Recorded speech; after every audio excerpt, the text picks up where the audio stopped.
આ વૃદ્ધાસુર કોણ હતો? સુખદેવજી કહે છે એક મન્વંતરની અંદર ચિત્રકેતુ નામનો રાજા થઈ ગયો. એ રાજાને હજારો પત્નીઓ, પણ સંતાન એક જ, અને એ પણ એક જ પત્નીથી હતું. એક પત્નીને સંતાન હોવાથી બીજી અનેકો જેટલી પત્નીઓ હતી એનો દ્વેષ કરતી હતી. એક દિવસ ભોજનની અંદર ઝેર ભેળવી અને બાળકને મારી નાખ્યું. ચિત્રકેતુ રાજાને પત્ની આક્રાંત કરવા લાગી. એમના કુલગુરુ અંગીરા મુનિ આવ્યા. અંગીરા મુનિએ ખૂબ સમજાવ્યા,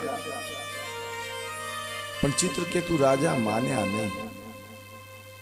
એટલામાં નારદજી આવ્યા અને રાજનને કીધું કે હે રાજા, તું ઈચ્છે છે કે તારી સંતતિ તને પાછી મળે? કે હા. નારદજીએ જીવને આવાહન કર્યું કે હે જીવાત્મન, આવ્યામી. અને જે બાળકનો જીવ જતો રહ્યો છે એ પ્રગટ થાય છે.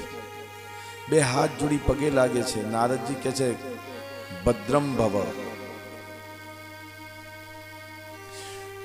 નારદજી જીવાત્માને આજ્ઞા આપે છે કે તું આમનું બાળક બની એમને મા બાપનું સુખ આપ. જીવ પૂછે છે કે આ મારા મા બાપ છે? નારદજી કહે છે હા છે. ચિત્રકેતુ કહે છે કે તું એટલી વારમાં અમને ભૂલી ગયો? ચિત્રકેતુને જીવ કહે છે કે મને માફ કરશો, પણ હું જાણવા ઈચ્છું છું કે તમે મારા મા બાપ તો ખયા, પણ કયા ભવના છો? ચિત્રકેતુ કહે છે કે કયા નંબરના, કયા ભવના મા બાપ?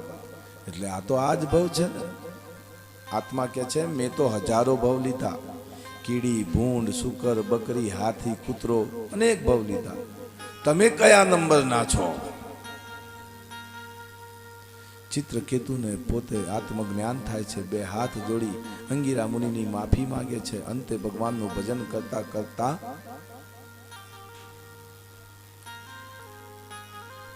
વૈકુંઠ વિશે જાય છે. શંકરષણ ભગવાનનું ધ્યાન કરી એ શંકરષણ લોકની અંદર સિધાવે છે. ઘટના એવી ઘટે છે કે પોતે આકાશમાં વિમાનમાં ચિત્રકેતુ દિવ્ય સ્વરૂપે ફરતો હોય છે. ભગવાન શિવ ધર્મ સભાનું આયોજન કર્યું હોય છે. શિવજી ભગવતીને વામંગ ઉપર બેસાડી અને ધર્મનો ઉપદેશ આપતા હોય છે. અને એ ધર્મનો ઉપદેશ આપતા ચિત્રકેતુ જુએ છે ત્યારે એ કહે છે અરે રે, જુઓ તો ખરા, આ ધર્મના અગ્રણીઓ પત્નીને ખોળામાં બેસાડી અને ધર્મનો ઉપદેશ આપે છે.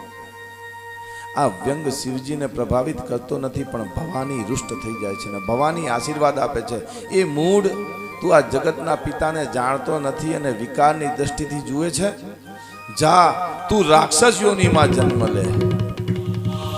બંને હાથ જોડી અને ચિત્રકેતુ ભવાનીને ભજે છે અને આજીજી કરે છે કે માં, મારી તો દ્રષ્ટિ લૌકિક છે. જે દ્રષ્ટિથી હું દેખું છું એ જ વાત કરું છું. માં, આપ તો દયાળુ છો, મારો એમાં કોઈ દોષ છે નહીં. માં ભગવતી એને માફ કરે છે. આપેલો શ્રાપ પાછો તો લઈ શકતા નથી, પણ આશીર્વાદ આપે છે કે જા, એ રાક્ષસ યોનિની અંદર પણ ભગવાન તારું ઉદ્ધાર કરશે.